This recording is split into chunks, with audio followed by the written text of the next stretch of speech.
On This Week in Enterprise Tech, 28 gigabytes of classified government information on a publicly accessible server. Modding your gear is legal according to the U.S. Supreme Court, and the Internet of Things grows up. Twiet on the set. Netcasts you love. From people you trust. This is Twit. Bandwidth for This Week in Enterprise Tech is provided by CacheFly at CacheFly.com. This is Twiet. This Week in Enterprise Tech, episode 242, recorded June 2nd, 2017. Ron Culler, IT Anonymous. This Week in Enterprise Tech is literally brought to you by Sonic, Twit's 10-gig fiber internet service provider. Join Sonic's internet revolution as they bring fast, affordable internet, phone, and TV to homes and businesses all over California. Visit sonic.com/twit to sign up for service and receive your first month free.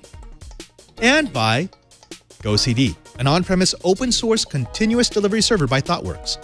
GoCD gives you complete control of and visibility into your deployments across multiple teams. Since GoCD is open source, you can download and use it for free. To discover the power of their pipelines, visit gocd.io/twit.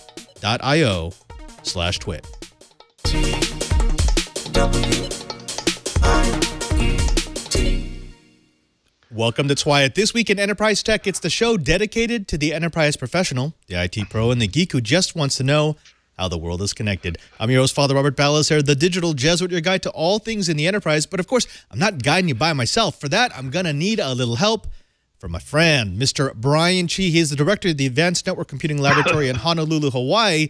Although today, he's kind of a plague carrier. Chibert, you're sick in paradise?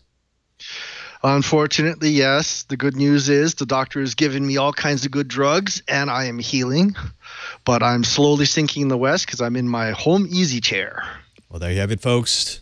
Here on Twiet, we believe in better living through chemistry. We've got a great show for you today. We've got a guest that we last had on over a year ago who's going to speak to us a little bit about the importance of security as not just a thing that we add on, but as a way of enterprise life. But before we do that, as we always do, let's jump straight into the blips.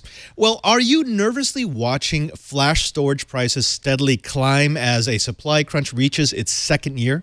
Well, if so, rest easy, or at least easier, because if Samsung gets its way, supply of flash memory chips is about to become much, much looser. The Korean tech giant announced this past week that they are in talks with the Chinese authorities to add production capacity to their factory in Xi'an, in which Samsung has already invested more than $7 billion. This is in addition to a planned $13.92 billion plant in South Korea that is scheduled to start providing flash memory in the latter half of 2017. This rush to capacity is being driven by record profits in the 3D NAND space. As more and more devices demand more and more flash memory, Samsung and a handful of competitors have been pouring money into 3D NAND production facilities and moving away from traditional flash memory parts, all in a bid to capture a share of the estimated $104 billion in the 2017 market. That's up 32% year over year. Prices have steadily climbed as memory parts become more sparse as production lines have converted to 3D. But by this time next year, expect flash happy days to be here again. The Supreme Court rules in favor of the little guy after a 7-year battle. This all started because Lexmark is saying that you can only buy the use of ink cartridges and do not own the right to modify them after use. Their so-called shrink wrap license states that you can potentially pay up to 20% less for the cartridges if you, quote, agree never to resell or reuse them after you've opened the package. This landmark Supreme Court case, though, has huge ramifications because of the international side of the argument. The international sales detail came into play because impression industries would buy empty Lexmark printer cartridges abroad and then resell them in the United States after refilling. Lexmark called this a violation of its patent as well. This is also the thing that Justice Ginsburg got held up on. In her partial dissension, she agreed that companies should be able to retain their patent rights on goods sold abroad. This case has so many ramifications that Padre and I are probably going to talk about this a little further in the bytes, maybe.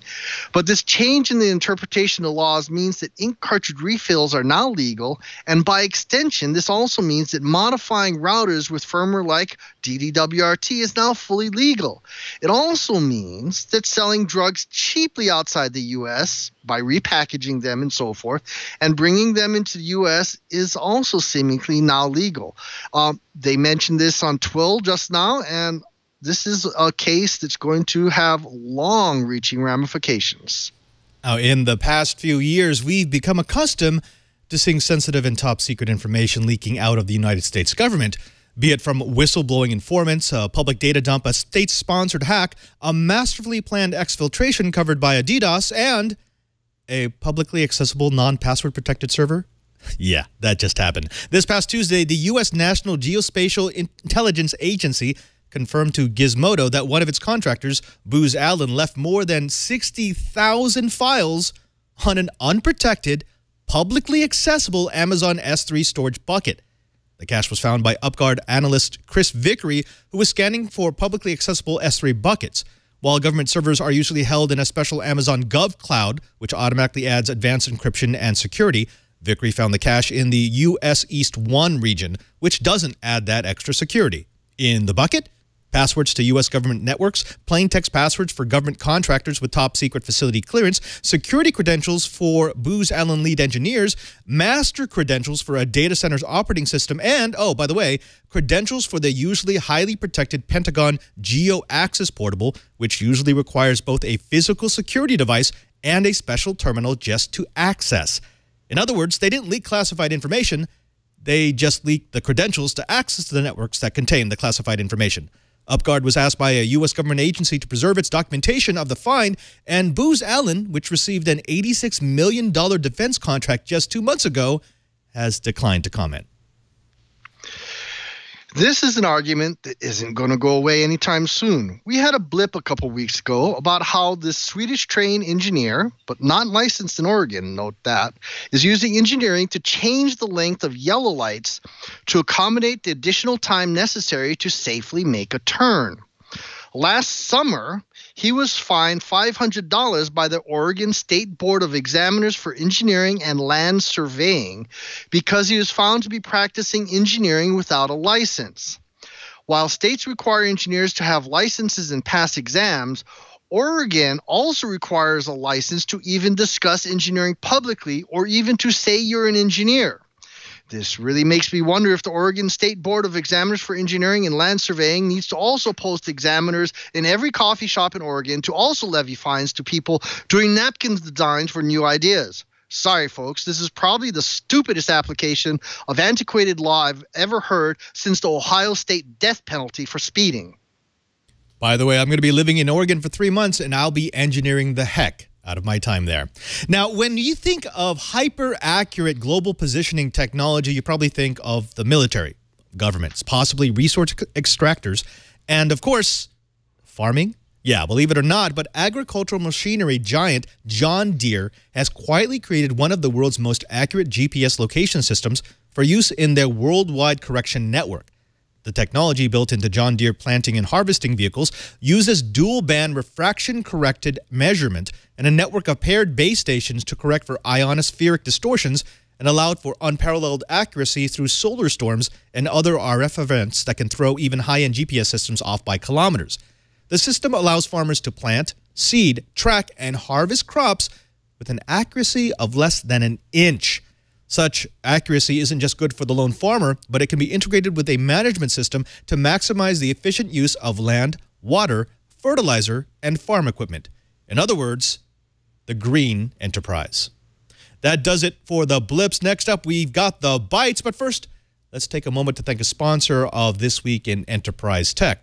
That's why it was literally brought to you by Sonic. That's Twit's 10-gig fiber internet service provider.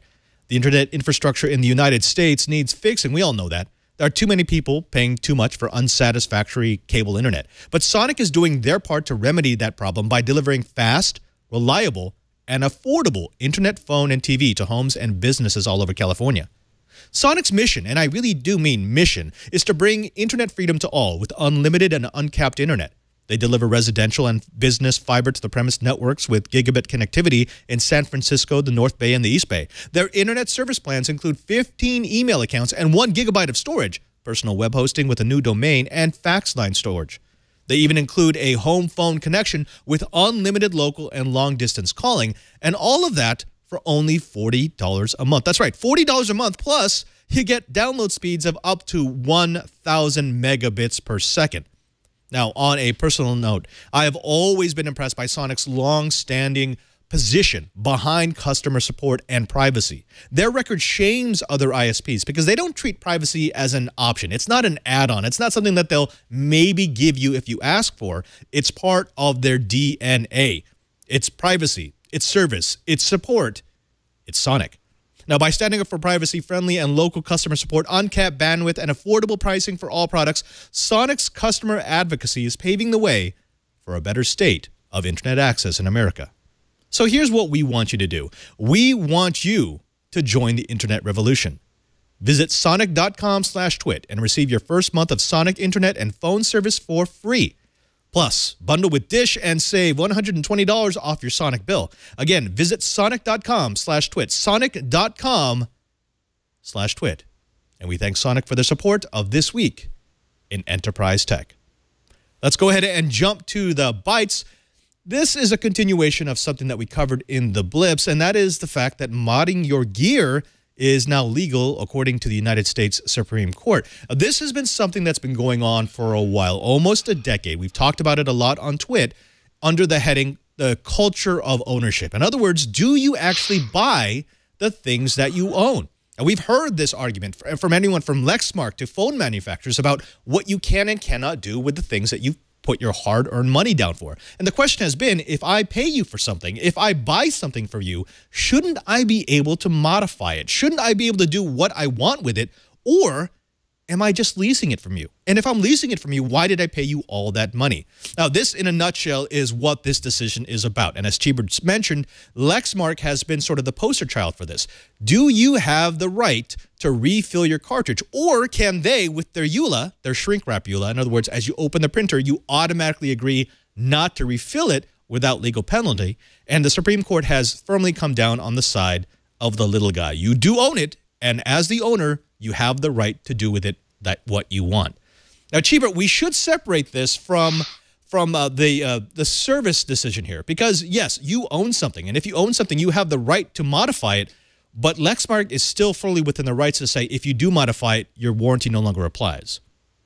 Yeah, and that's something that I'm sure is going to have yet more decisions in the Supreme Court, especially as we start getting into things like people wanting to put DDWRT on their Netgear or Linksys or whatever Buffalo routers. Is it really modifying it to the point where it can no longer be supported?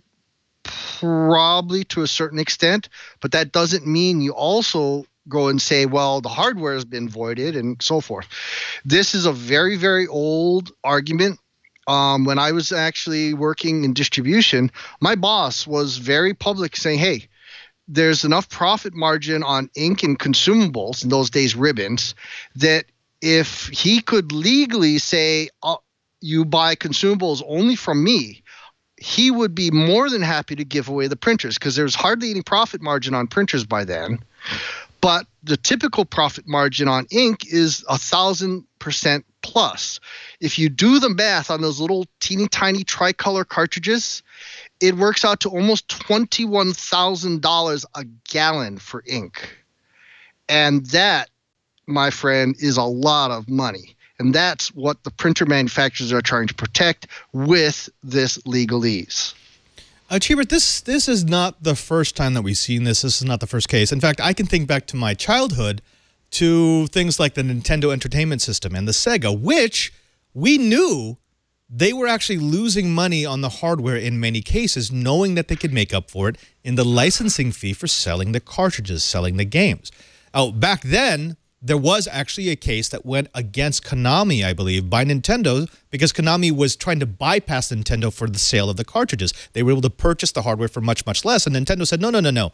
We allow you to develop for our system for that licensing fee.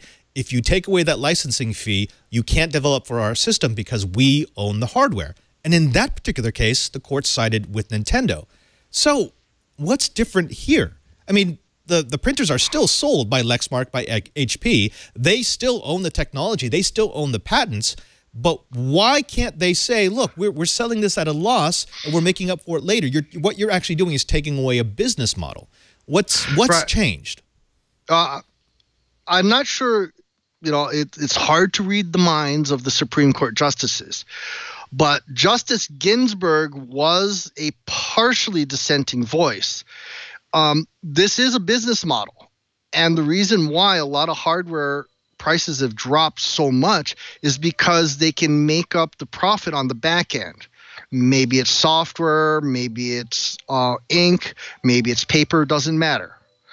But what this does do is say, hey, you're buying a consumable. There is no expectation that is going to be required to trade in. It's not like a deposit on a pop bottle where you have to refill or send it back for recycling.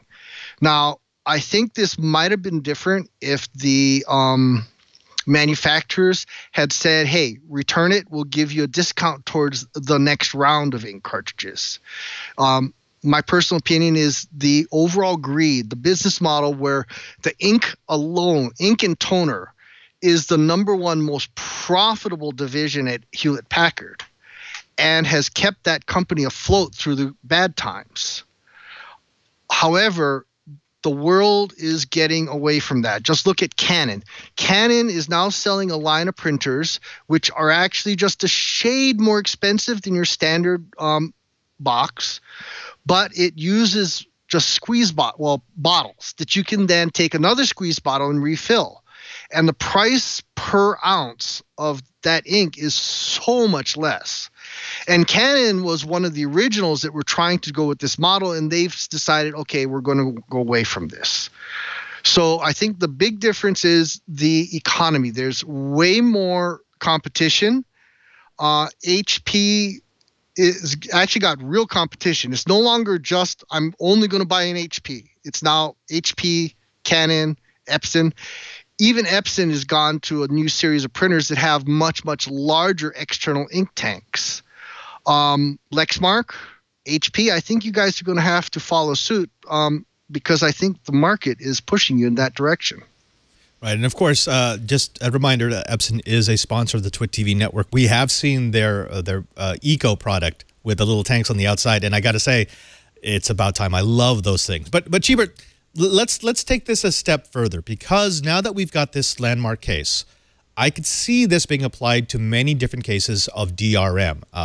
One of the things that I play with all the time are 3D printers, and there are several 3D printers out there that will quote-unquote destroy your warranty or even outright refuse to let you print if you don't buy filament from them. So it's the same idea with standard 2D printers. We'll sell the printer to you at cost or at a loss, but we're going to make it up by selling the filament at a higher level. And of course, they justify it by saying, but our filament is higher quality, so we can protect your printer from suffering from low quality PLA or ABS. That's essentially the same thing, right? That's exactly the same case. In other words, this ruling tells those companies, you need to make the money on the sale of the device because we're not going to let you lock them in on your consumables. Yeah, it most certainly does. And in the same breath, same sweep of the pen, the filament manufacturers are going to get hit by the same thing. Obviously, the guys on Twill had a great argument on this. And, you know, if you really want to talk about the legal portion of this, go watch that episode of Twill. Denise and company did a great job on it. The reality, though, is, yeah, there's been an artificial floor on the cost of devices where the profit margin is actually in some cases negative on a lot of these devices, and the expectation is, well, we'll make it up in the consumables. That's worked when you don't have a lot of competition, but I think the competition is driving this in a different direction. I think we're going to see the initial purchase of the devices get more on keel with what it actually costs to make it, so that there's at least a profit margin on that. Just take a look at the Google devices. They were not heavily subsidized by the carriers. So there you go. This lawsuit is going to affect an awful lot of industries, and I think it's going to change a manufacturing model for the Western world. I will be interested to see if this ends up being a non-issue, like it did with phone unlocking. You may remember a few years ago, Apple just vehemently said, no, you cannot allow users to unlock their phones, but they went a different route. They didn't say because we need them to buy X service, et cetera, et cetera. No, they said if you allow them to unlock their phones, they can do things that will interfere with the carrier's networks. That was the fear that they tried to sow into the court. Of course, the court said no, and unlocking became completely legal. And what as it turned out, once people were able to unlock without fear of reprisal, no one decided to unlock anymore. I mean, there's not much of a use case. It just kind of became a non-issue. Do you think the same thing could happen here? Do you think now that this ruling has come down, you might see companies say, okay, well, we can adjust. We'll sell you the printer for 10% more, and then you can buy your ink anywhere you want to buy it? Or is this something that they keep fighting tooth and nail because they realize they will never make as much money on the hardware as they could on the consumables? Well, I think it's more of, I'm upset about the feeling that I'm getting hit by a bait and switch. If HP was more upfront saying, if I agree to not refill those cartridges, that I'd get a discount. I don't refill my ink cartridges because I know how much some really cheap third-party inks can do to gum up the works. I used to repair the silly things. And repairing an inkjet printer is one of the most painful, messy things on the face of the earth, especially when you start getting into plotters and you have these long tubes pumping ink around, and you slowly get hardening of the artery disease in your ink tubes as things dry up and cake and so forth. So you end up blowing almost an entire cartridge worth to clean out those tubes. I think we're going to start seeing the same thing. My personal opinion is, come on, guys. If you want consumers to agree to not refill, make it so that we can snap off a tab or snap off a label on the ink cartridge, turn those in when we buy our next ink cartridges for a 10 or 20% discount. I'd go for that. And, I think a lot of other people would too. And I think it's going to go the same way as unlocking phones. Now, it's interesting that you bring that up, because I'm wondering if you get to a business model where you'll have Lexmark, you'll have HP, you'll have any printer manufacturer having two boxes side by side at the Best Buy or the Fry's Electronics saying, okay, this one is the unlocked printer. This is total cost. It's going to cost you $350. This one over here, it's going to cost you $150. It's $200 less, but you have to buy the ink cartridges from us. I think that would actually abide by the terms of the decision, because you are giving the consumers the choice. Do you want to pay a little now and more later, or more now and a little later? In the chat room, we're talking about phones, and it's the same thing. I buy my phones unlocked. It means I have to pay a tiny bit more, but it means I can use them on any carrier I want, and I never have to unlock it. But it's a choice that I get to make. I can be an informed consumer versus buying a locked phone and then going through the rigmarole of trying to get it unlocked. Do you think we're ready for that? We obviously are ready for that in phones. Are we ready for that in printers and consumer electronics? I don't think so, because right now there's an awful lot of competition.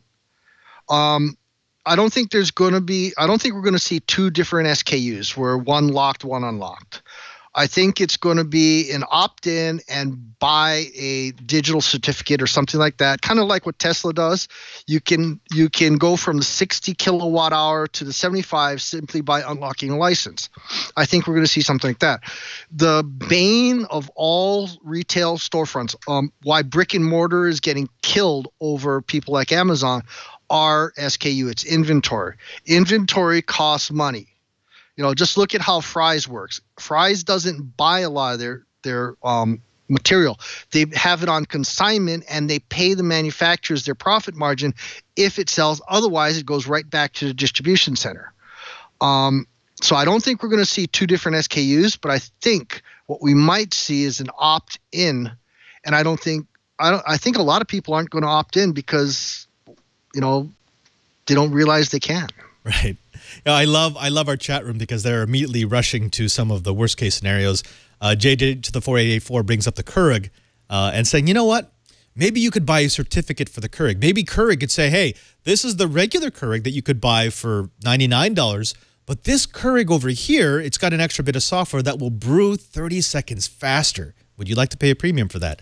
I don't know if we're going there yet, but this in any view is a good thing. Anytime you give consumer rights groups more tools, more weapons to use against corporations who want to lock consumers into their pricing strategy, that's always going to end up in more satisfied consumers.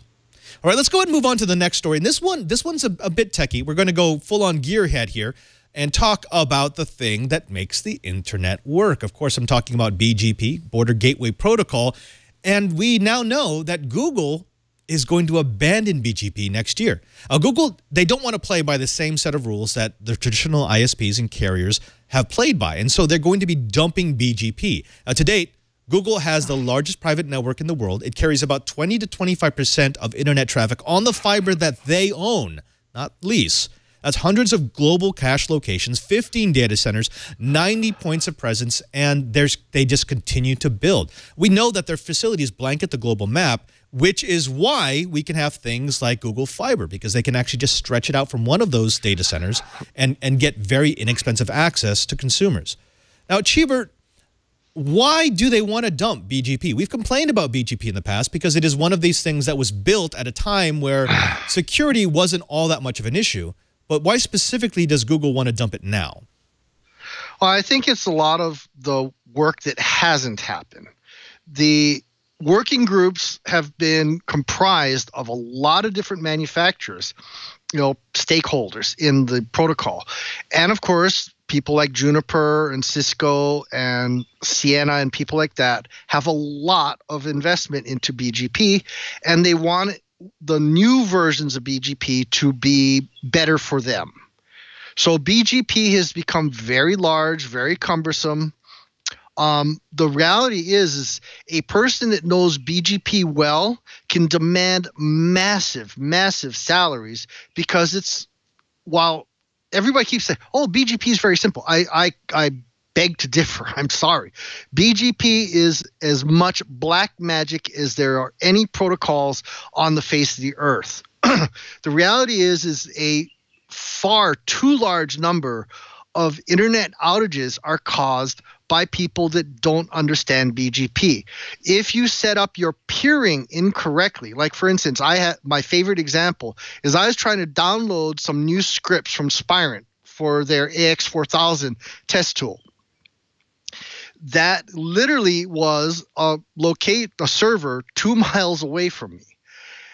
When I did my trace route, I was going, why is this FTP taking so long? I did a trace route, and for some reason or another, the link over between the University of Hawaii and Spirent on the commercial side in a data center over by Honolulu International Airport routed me all the way through Chicago, Illinois, and then back.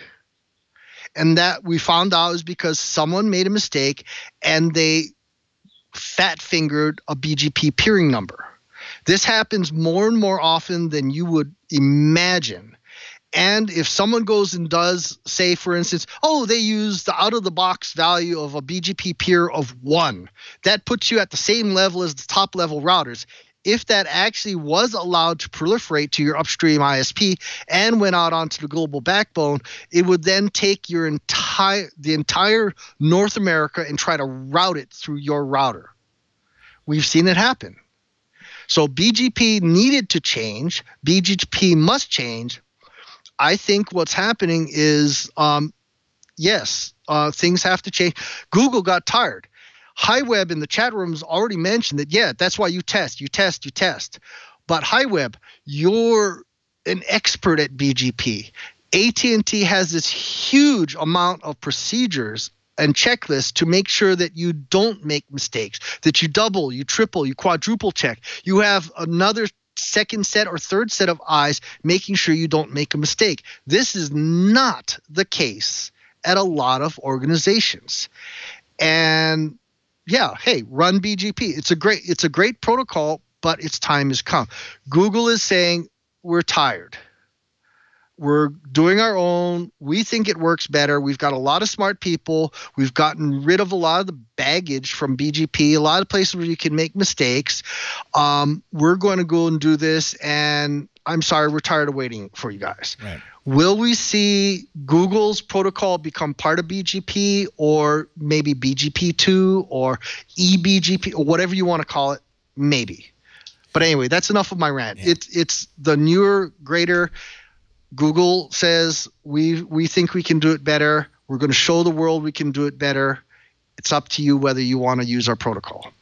Now, I think we should step back into a little bit of 101 and do a quick BGP primer here, because people are asking, well, what is the alternative? The Google alternative is called Espresso. It's their Project Espresso, which is kind of like BGP, except it's secure and it has different levels of authentication to make sure that you're not going to fat finger a route or, even worse, maliciously reroute traffic towards your domains. Now, let's explain how BGP works. When people think of routing, they're probably thinking of what's going on inside of their switches in their network. That's the thing that's closest to them. Now, we know that that works by keeping a table of all the physical addresses, the MAC addresses of all the devices on a network. And so whenever you have a frame that enters the network that has both its source and destination, the switch can look at its memory table, and even if it doesn't know exactly where that device is, it will at least know what port that device is connected to the network on, and it could pass it to the next switch and the next switch until it gets to the device. Well, when we go onto the internet, that doesn't work. There's too much. The memory table that you would need to store every device currently active on the global network is ridiculous. Not only would it take an incredible amount of space, but we just don't have the processing power to sort all those packets really quickly. So BGP gives us a way, Border Gateway Protocol gives us a way to sort of have breadcrumbs. We may not know exactly where that client is, but at least we can shoot that packet off in the right direction, and then the next router and the next router and the next router can get it closer and closer and closer to its destination. It's an interesting system, and it's worked for years. But as Cheever pointed out, there are some fundamental problems with it, the biggest being shouting. In BGP, he who shouts the loudest and the longest gets heard. And so what can happen is if you accidentally advertise routes that you do not own or advertise routes that you're not supposed to have, you can still get that traffic. As you advertise the routes, everything gets confused because now maybe you have two different servers that are saying, I own this route, I own this device. Well, what Google is trying to do and what the consortium of non-BGP companies is trying to do is to say, let's move away from this archaic infrastructure that depended on people doing the right thing and instead move to an architecture where we can actually say, look, there's never any reason for a server in Iran to claim that it's Google, which, by the way, folks, did happen a few years ago. You may remember that outage. So, Cheever, did I miss anything? I mean, that is a super simple BGP primer, but that's essentially the problem that we're trying to get rid of. Get rid of a protocol that was around before the network was this big. Well, there's also another hidden thing that's happening. With this new global routing protocol, they're calling it GAFAM. What it's going to happen is Google and their associated bigwigs are now going to be getting the vast majority of transit fees. We know some guys, Brandon Ross was one of them. He had, in a previous life, a job, and his job was specifically optimizing routes. You can do an amazing amount of things by using BGP and its routing tables to be able to move your data around in a more efficient manner. So, like, for instance, if I needed to go to Chicago from Honolulu, it might be cheaper for my upstream ISP to route me through Los Angeles, but the link to San Francisco is dramatically faster. So what someone like Brandon would do is he'd play with the routing tables and set up preferred routes. And we can also do that with things like MPLS. And I'm pretty sure, though I haven't read the RFC yet, that my Google's protocol includes an amazing number of similarities to MPLS where we can put preferences and things like that. But the hidden part is this is creating a revenue stream for Google that is going to be absolutely staggering, because they're going to get 20 to 25%, maybe more, of the transit fees of the entire global internet. That's a lot of money.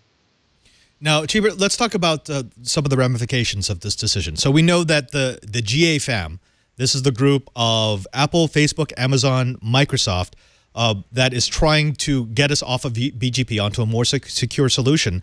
They've already committed themselves to moving towards this technology, which means the ones who are not included on the group are going to have to build in some sort of bridging technology, just like we do with 6 to 4 or 4 to 6. That's not simple, right? I mean, this could break what we know as the internet if you've got this many people on the new standard and this many people who can't change. Yeah. Let's put it this way. It might, but the reality is this is a fairly well-known type of thing. Back in, I think it was 97, 98, Jim Martin, Helen Gary, Carl Arbach, and I did a multicast routing demonstration where we used the MITRE software called Route D. It was by MITRE in those days. And we created this in-between gateway. So gateways do exist, and you can be absolutely sure that the big players like Juniper and Cisco and Ciena are going to have routing engines where they can plug this new protocol in. Because remember, protocols, even though they might have started off as C code, typically are not going to end up. It's going to end up at a very high level descriptor language because that's more efficient. So making changes in the high level for creating and disassembling these packets, because remember, it's all the same data. We're just putting different headers and routing information on there. They're going to have those modules out very, very quickly if they don't already have them out now. And the big boys like Juniper, Sierra, and Cisco all have huge, huge, huge routing engines. I wish I could show you some pictures, but I'm not allowed to take pictures inside the cable landing station. But as I walk to the Aloha Cable Observatory, there are just row upon row upon row of Ciena routers. And these things have the horsepower to route for an entire city, no problem. And there are rows of these things. So, yeah, it's going to be maybe a little blip. We might have a little bit of a downturn, but I don't think it's going to last very long. And when you have players that big demanding that you use their protocol, is going to happen. What is going to happen is a learning curve. Guys like our friend HiWeb in the chat room, they're going to have to probably go through some retraining on these new protocols and how to optimize that connection for the gateway. It's going to happen. It's going to take a little time, but I don't think it's going to be as disastrous as you might think. All right, we're going to have to go ahead and move on because we are unfortunately running out of time. Next up, we're going to be bringing in our guest. You know, this is my favorite part of Twiat. We're going to be speaking to Ron Culler. He's a CTO and co-founder of Secure Designs. But before we do that, let's take another moment to thank another sponsor of the Twiat Riot. Now, this episode of Twiat is brought to you by GoCD. It's the on-premise open-source continuous delivery server created by ThoughtWorks with comprehensive pipeline modeling that is the easiest way to view complex workflows across multiple teams with ease. GoCD can easily configure dependencies for fast feedback and on-demand deployment with its parallel and sequential execution. In other words, it offers complete customization for your software's individual needs, letting the tool conform to your process rather than the other way around.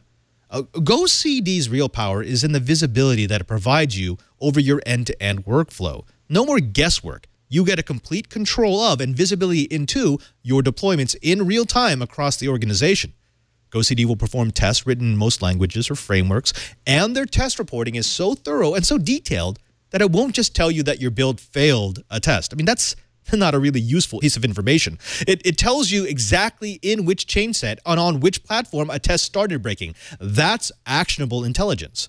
Now, you can also compare content across any two arbitrary builds, making it invaluable when troubleshooting a broken pipeline. You can do it before or after. GoCD is also fantastically flexible. It supports audible deployment. It lets you delegate the configuration of pipelines to users without full-blown admin privileges. And it has extension points that let you connect any of a number of ready plugins or plugins that you write yourself. The TLDR here is you can say goodbye to deployment panic and hello to consistent, predictable deliveries. GoCD is an open source solution that you can download and use for free. Discover the power of their pipelines at gocd.io/twit. That's gocd.io/twit. Commercial support and enterprise add-ons, including disaster recovery, are also available, and we thank GoCD for the support of This Week in Enterprise Tech. We welcome back to the show Mr. Ron Culler. He is the CTO and co-founder of Secure Designs. Ron, thank you very much for coming back. Great to be back. Now, the last time we had you on This Week in Enterprise Tech was back in, I believe, February of last year, when you were on to discuss what at the time was a very interesting event, and that was the GPack by Valisek and Miller. They were able to use the onboard internet providing tool, I think it was provided by Sprint, to access parts of the controller area network, the network inside of your car, to do everything from control the entertainment system to, quite frighteningly, disable the brakes, the engine, and the power steering. Now, this was a very early case of, I'd say, Internet of Things gone horribly, horribly, horribly wrong. Have we advanced much since February of last year? No, not really. Okay, well, thank you, Ron. Thank you very much for joining. No, seriously. Unfortunately, that is true. Now, actually, before we get deep into this, could you give our audience a quick refresher of why you created Secure Designs? Why is it important that we look into issues like this? Sure. One of the biggest reasons we did Secure Designs was to provide internet security to really the masses of businesses out there, the small to mid-size, or what we refer to as the micro SMB. These guys are out there, typically don't have a IT staff on board. They've got an outsourced service provider. And in the last, say, 5 to 10 years, the amount of IoT-enabled devices that have been plugged into their networks is growing at an astronomical rate. It started, I think, with some of the multifunction printers and copiers. It's evolved into IP video, IP phones, controller sensors, you name it. It's all on their network, and the people that are installing this have no concept of what they're doing. So somebody's got to be out there and protect them. This is something that we've seen. It's a bit of a phenomenon that even has a fun name. We call it shadow IT. And it's this whole idea as we get users who are more and more tech savvy, who are accustomed to doing their own thing on their own networks and bringing in their own devices, they just kind of assume that they can bypass corporate IT. I mean, if they can fix the problem, why should they call someone? Of course, that leads to issues. And you have personal experience in that. You worked with the Navy for a decade on identifying exactly these sorts of issues. What happens when you have a device let loose onto a network that nobody has vetted? What happens when someone brings in their phone and connects it to a network that's supposed to be secure? What happens when consumer electronics devices come in that could quite possibly be infected by malware or have APTs installed on them? What is your pitch when you come up to a CTO or a CFO who does not want to hear this? I mean, this is the last thing they want to hear, that potentially their IT investment is being wasted and that potentially their IT investment is useless because it's not looking for the right thing. How do you convince them that this is something they need to be concerned about? Really, the big thing we look at is most of the IT designers or supporters in businesses today, they understand the desktop, the server, the PC. Those are fine. Those are easy. We understand how to patch things. It's all of the things that have been plugged into the network that from the IT standpoint, if you're a CIO or IT admin, you probably don't know those things exist on your network. They were brought in by somebody else. So when it comes to things down the road like compliance, More and more organizations have compliance issues, whether it's healthcare, financial services, PCI DSS. All of these things are affecting businesses. And if you don't know what's on your network, don't know how to fix it, don't know how to connect or manage that device, then you have to be able to do something. You got to get it off your network. You've got to be able to isolate this thing. So that's what we're doing now with some of our solutions. Tell me about the solution. So let me give you something ripped out of the news. Right now, we are seeing a new push for the death of perimeter security. It's something that we know has been happening for a while. People are realizing that a nice firewall just doesn't do it anymore. You're going to get threats inside the walls. It's not if, it's when. So now there's this new push. We see it every couple of months of isolating, segmenting your network, putting everything into zones and making sure that there are permissions set to move from one zone to the next so that you can ensure that users are only getting the resources that they should have access to. But, and maybe you can comment on this, I've seen every time there's a breach or every time there's an issue, something like WannaCry, there's a flurry of activity about this, and then it just kind of dies off. The will to actually spend the money and the time to implement this new strategy always seems to go away. Is there a way to make sure that people actually maintain the zeal for segmented networks? I really wish there was. One of the things that we see is, and one of the approaches that we're taking is going to the providers of these additional services, these things that are being plugged into networks, and bringing a best practice to them. Because honestly, IT departments and organizations are overwhelmed with just the day-to-day dealings of their network. And when you try to add on additional pieces, like let's resegment the entire network. Let's go through and slice our network to pieces and then set it up into secure zones.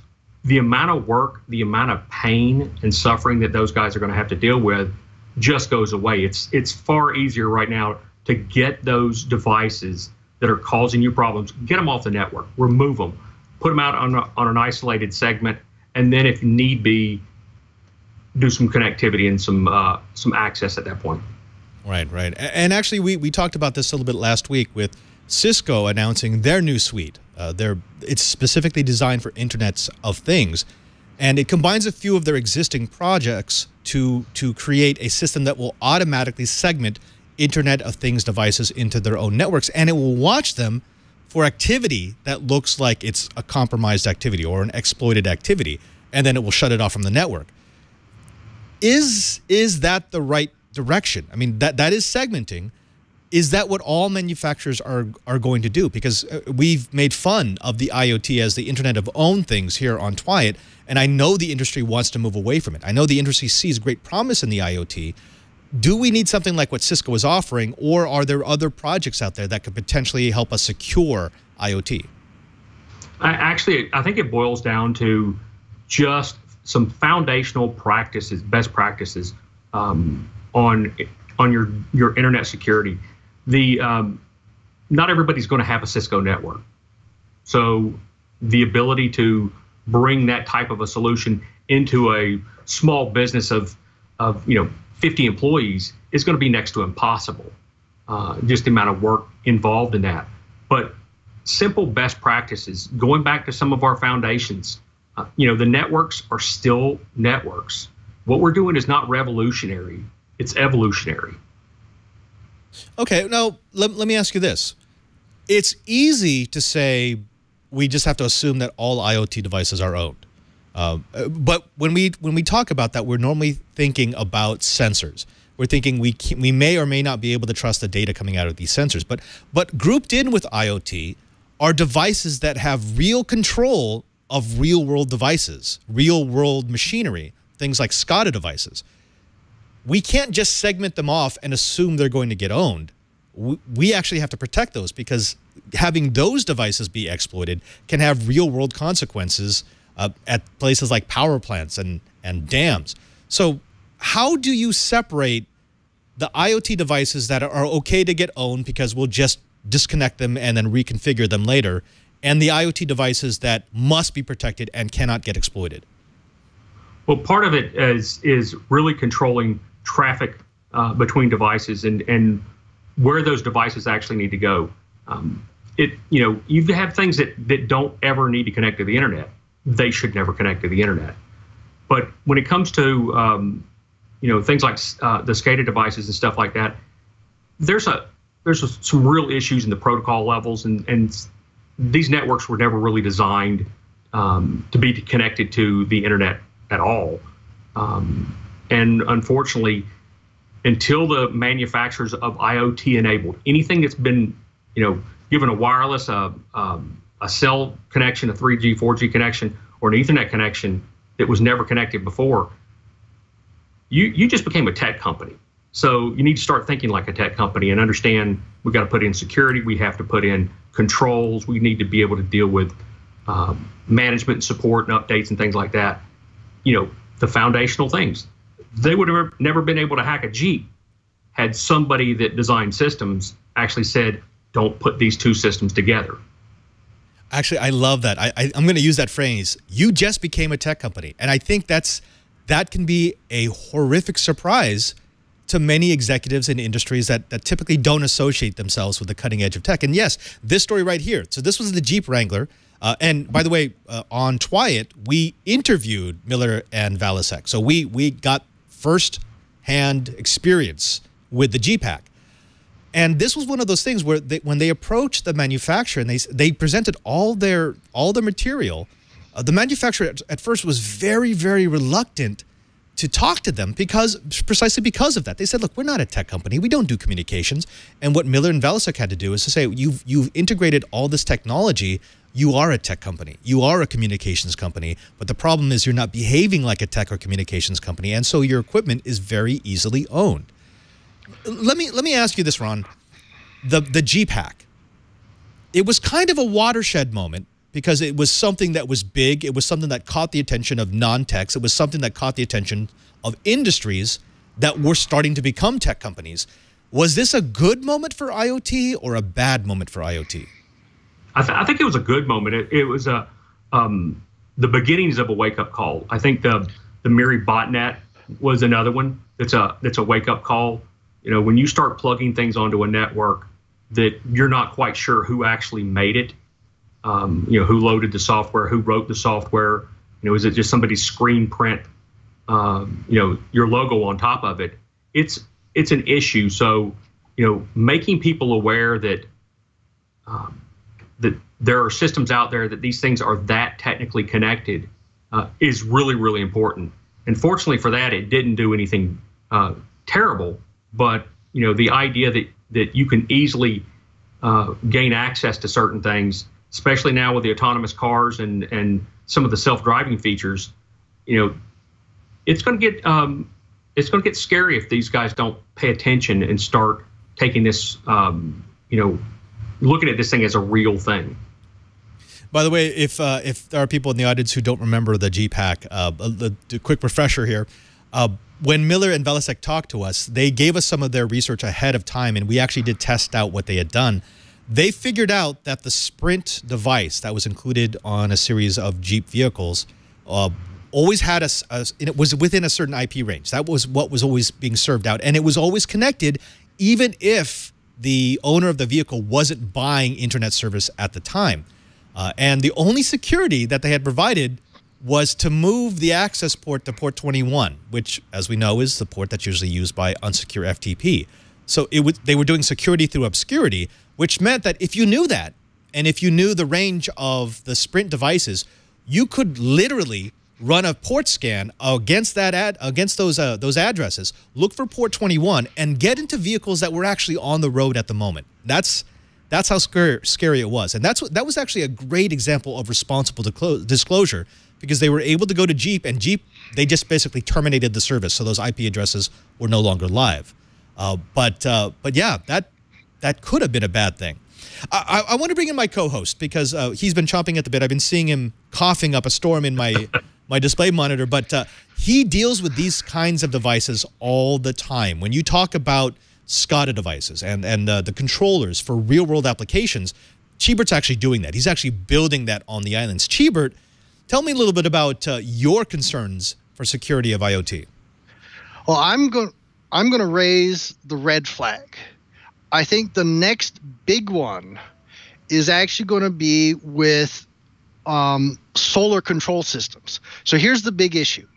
Rooftop solar has one ginormous weakness. It's feeding power onto the grid, and a lot of the grids aren't ready for it. This is why you have limitations on how many people you can have per neighborhood. Well, here's the problem. If aggregate, that neighborhood's going to be producing way more power than the grid can possibly handle. Grid stability is the holy grail of any power company. And if the grid's not stable, they're going to do something about it. And the way they do it is with a thing called a collar.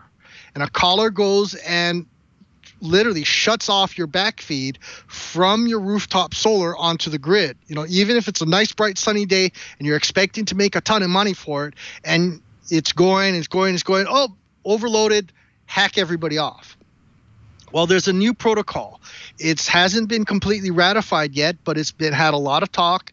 It's lots and lots of testing. In fact, I'm involved with it, and that's called SunSpec. And the idea is there now has to be, or will need to be, a back channel that provides a way of ramping down your inverters so that you don't overload the grid. So instead of doing an all or nothing, now you're going to be able to crank it down 10, 20, 30, 40, 50, 80, 90% so that you can preserve grid stability. And the people want to go and add it in with all kinds of different sensors so that we can maintain a stable grid but still allow you to have your rooftop solar. Well, the problem is it needs to be secure. And my call to arms for anyone dealing with it is if you are starting to play around with it, you are a rooftop solar installer, hire one of these young kids that actually knows about security. There's lots. JJ4884 is a great example. Someone like JJ should get hired to help secure these things, because a lot of them are using power over Ethernet, and literally all a hacker would have to do is plug in to the an outside plug in that home on the same phase, or actually just plug into the home.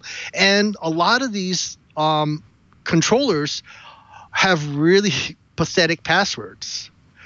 You know, the reality is security needs to be designed in. And Ron, this is actually the question to you. How do you feel? Are these smaller companies going to have to step up? Are they going to have to hire these talented young kids like JJ that have some security background? Is this must-have, or is this something that, it'll be fine? What do you think, Ron?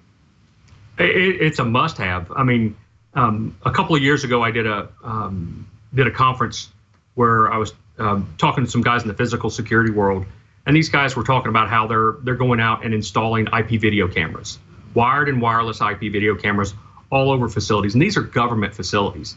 And I asked, how long do you what kind of training? What do you give these guys? And we give them 2 weeks to understand the difference between a dynamic IP address and a static IP address. And my mouth fell open. I was just like, you've got to be kidding me. Who are these people? And he's like, well, they're electricians. So the people that are installing these things are licensed and skilled in electrical work, or engineering work, or mechanical work, or automotive, or whatever it may be. They're not technology people. And the companies need to realize that as soon as you enable something, you became a tech company. And if you don't pay attention, you're going to get owned. It's just that simple.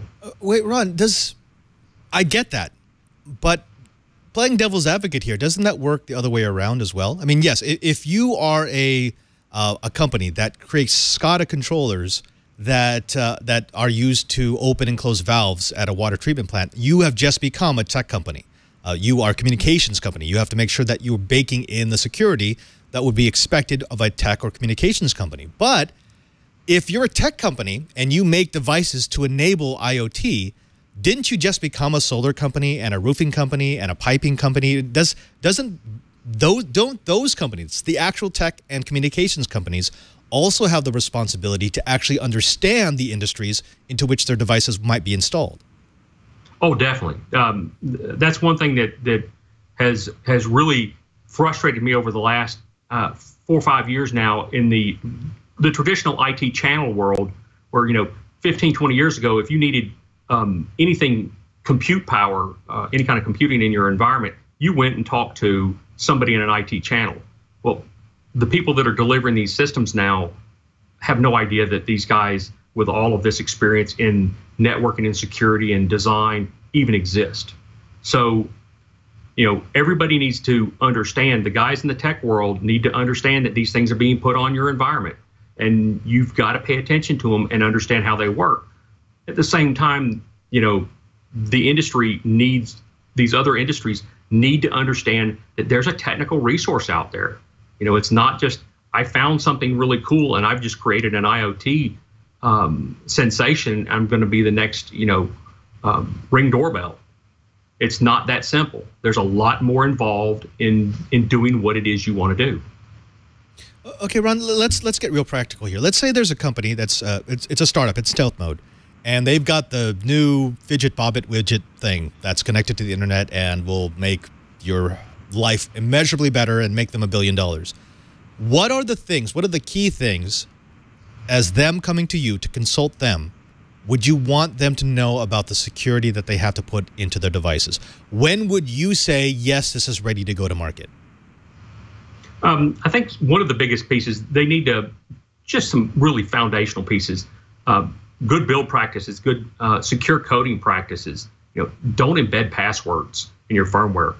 Understand, if you're not designing the firmware that is running this appliance, you're just writing an app that sits on top of it. What's your supply chain? What are the controls? Who's doing what to this thing? Where is it actually coming from? If you're going to deliver a product, if you look at something like a Cisco router, Cisco writes the software that runs on that device. If Cisco didn't write the software that runs on that on one of their routers, and it was just made by some anonymous software developer in some ISV out there, then all Cisco is doing is a value add on top of that, and they could be vulnerable to those kind of attacks. Well, foundational system design best practices. What are you going to do when you have an attack, a breach? What are you going to do when some of the software that you're using has a vulnerability? How can you fix it outside of, in the Jeep instance, shutting down the service? Yeah, Cheebert, why isn't there a UL for network security yet? Why isn't there a sticker that I can slap onto something and say, look, it's had these we've had our code looked through. They know that we haven't done anything stupid in the code. We've had our device penetration tested. We've slammed it with traffic to see if it goes into any weird states. Why doesn't an agency exist to make money off of making sure that that, as Ron said, just the foundational things have been taken care of? Donald Trump. That's the reason. Wait, whoa. No, wait, okay. I get it, but okay, explain. Funding for federal agencies across the board have been cut. One of the things that got cut was a workforce development granting program at the National Institutes of Standards and Technology that I was going for in order to fire up a coalition of 6 major universities across the United States so that we can trade students back and forth that have in specialties that each university has to train them on network security and so forth, with the goal of creating an institute specifically like Underwriter Laboratory, specifically for security devices, so that we could put a stamp of approval that, yes, this is a adequate, this is an excellent, this is a poor device for the home, for the office, for the enterprise. It was actually had the backing of Ixia testing, Spirent, SonicWall, you name it. There's a whole bunch of people. I was actually traveling around at conferences trying to fire this up and then trying to put the proposal together at NIST, and it's gone. Sorry. Okay, and I see that. Okay, I understand that. And that actually I did like that program. I thought it had a lot of promise, but this is not a problem for the last year. This is not a problem for even the last 5 years. This is a problem that's been going on since before we started This Week in Enterprise Tech. So it's not as if, I understand your frustration, but it's not as if the problem has only been politically solvable now. No.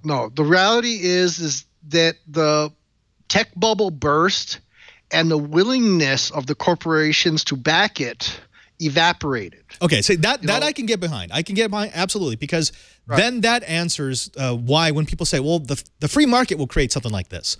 Well, no, it won't, because if the corporations don't have the will, if they don't think that this is actually something that is going to hold them to account, then they won't do it, because it costs money to do penetration testing. It costs money to make sure that your foundational practices are taken care of. It takes money to hire a consultant like Ron to come in and actually do the things that are necessary to make sure that you're not releasing another 10 million botnet nodes into the world. Ron, I mean, this is what makes it a hard sell, right? Because you're essentially telling them to be responsible, not necessarily giving them something that's going to make them money.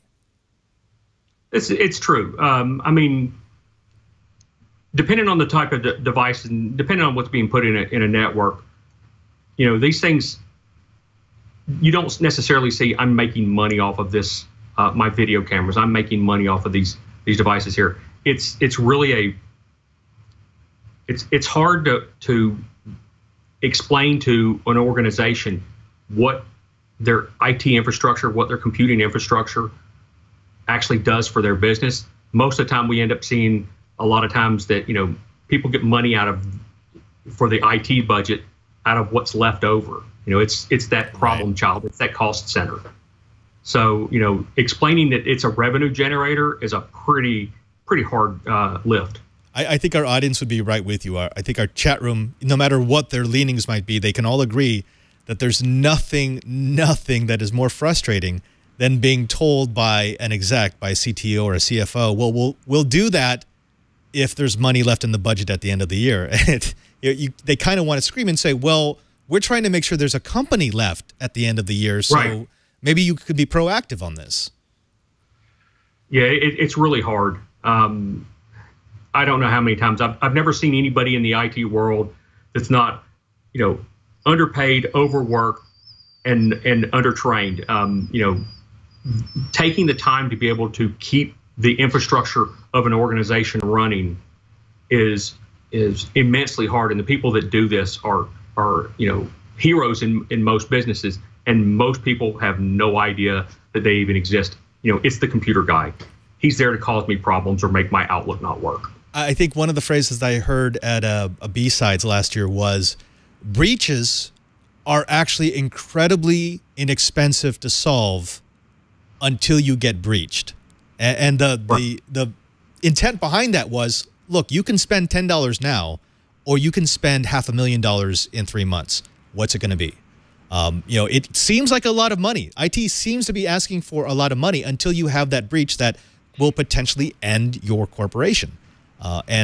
Cheevert, of course, you working at a university, a government university nonetheless, I'm sure you never see any of this sort of politicking on IT. Oh, no, never see it.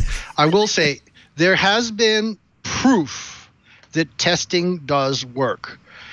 When Internet Week and then InfoWorld, my lab is moved between publishers. When we started doing these large-scale bake-offs, what we basically did was go in and say, hey, if you're publishing a spec, we're going to go and confirm that. And you would not believe the number of devices that we've blown up, literally like popcorn. You're hearing the interface chips blow up. We actually set a router on fire. We did a lot of things. But the end result of 10 years of large-scale aggressive testing and confirming those results has been a dramatic change in the specifications that you're seeing as a buyer. They came right into the realm of reality. In fact, there was a conversation that I had when Carl Arbach was at Cisco for me to help design a unified set of performance statistics that could be used across the entire Cisco product line. Didn't happen, oh well, but such is life. Testing keeps the vendors honest. Having a testing organization is a great thing, and having an independent testing organization like what we did with large-scale reviews did a great thing for the industry. Now that IDG is owned by China, don't know. Are they willing to go and invest in doing these types of testing again? Don't know. I surely don't see it happening in the enterprise. They're just willy-nilly believing the salespeople. I think we need to test it ourselves. I think we need to be have a jaded eye. I think we need to go and confirm before we deploy. It's strange that the last part of the show kind of turned into a counseling meeting for IT Anonymous. I think we've all had that shared experience of just sort of staring at that executive and saying, just don't be stupid this once. Don't be stupid. And it never turns out well. Unfortunately, folks, you've done it again. You've wasted another hour. I'm saying wasted because that's how I enjoy it.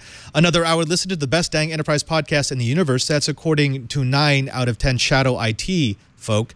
I want to thank everyone who made this show possible, especially to Ron. Ron, is there any parting wisdom that you'd like to give to our audience? Anything that you'd like to tell them about what they should be looking at? Perhaps how they have that conversation with their IT director, their CTO, their CFO. How do they convince them that now is the time to actually look at security?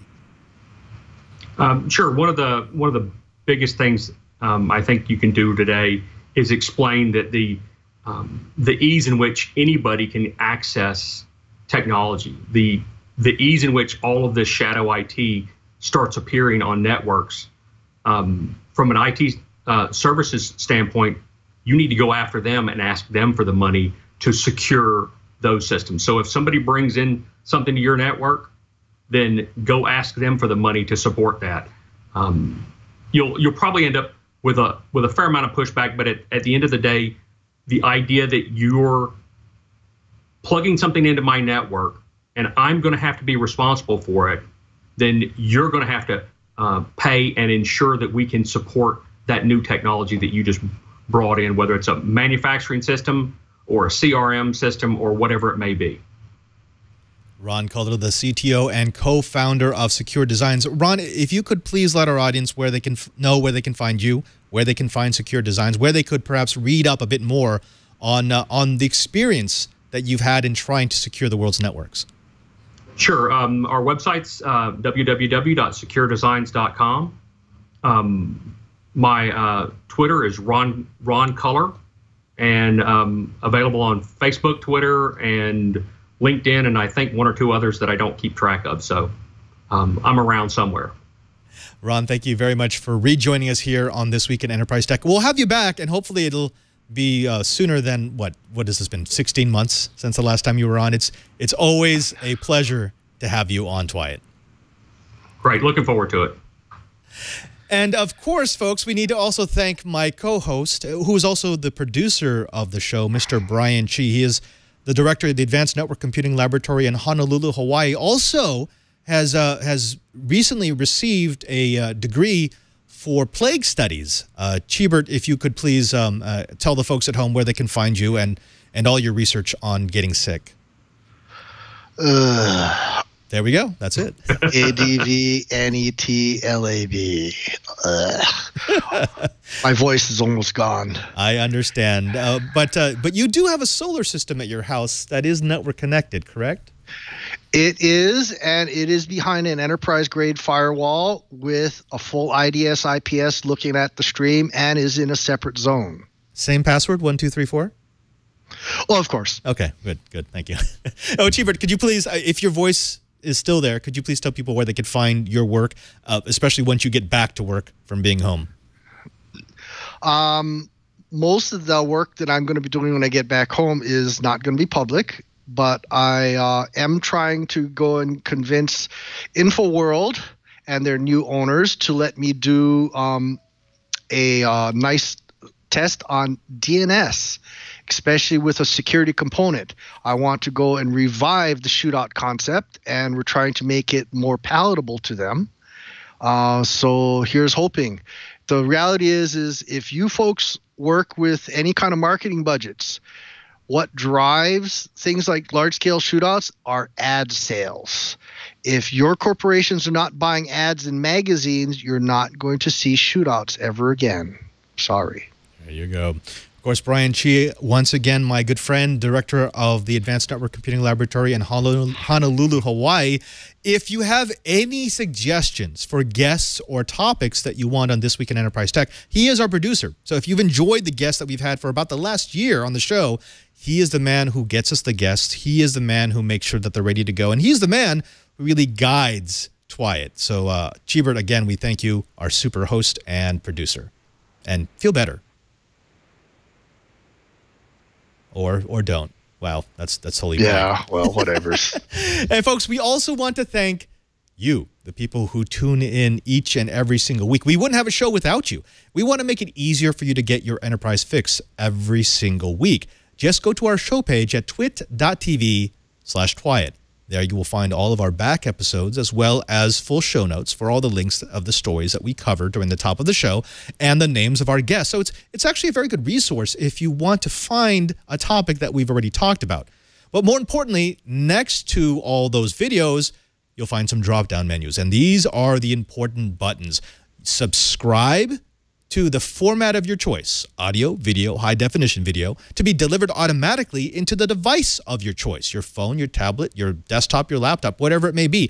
Also, don't be afraid to share Twyat with your friends and your colleagues. If you think you know someone who would benefit from hearing about some of the more topical issues in the enterprise world, then please, we're always willing to expand the Twyat Riot. Also, don't forget that you can follow me on Twitter at twitter.com/PadreSJ. If you follow me there, you'll see what we'll be doing for every week of This Week in Enterprise Tech. And you get to find out what I'm doing with things like water cooling rigs and super advanced computers and things that explode when you infect them with WannaCry. Yeah, that's right. I do them all here for the Twit TV network, both for This Week in Enterprise Tech and for Know-How, and occasionally for the new screensavers on Saturday. Actually, that was just a Doge I saw in the car. I also want to thank everyone here who makes this show possible, to the engineers, to Lisa and Leo, of course, who have allowed us to continue doing This Week in Enterprise Tech every single week, and to my TD. That's right, folks. It's Kevin, the Shark Man himself. Kevin, could you tell the folks what it is that you do here at Twit? I have 1 cup of coffee a day at most. I don't have more than one, but I make sure it is used.